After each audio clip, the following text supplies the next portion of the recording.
everyone, welcome back to our channel How to Tutorials. In today's video, we're going to see how you can turn on your safe mode for a Samsung phone. Well, it is a very easy and simple process, so let's dive right into it. So the first thing that you'd have to do is scroll down through your control panel, just like this.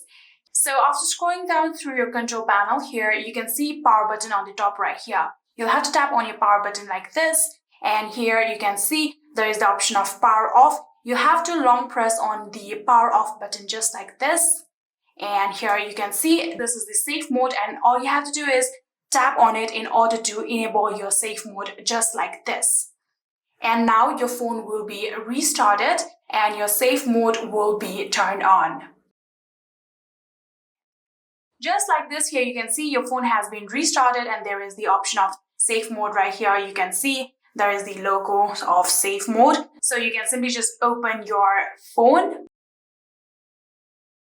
Just like this, here you can see your phone is starting and you can see this is the safe mode. And just like this, you can turn on your safe mode for your Samsung phone.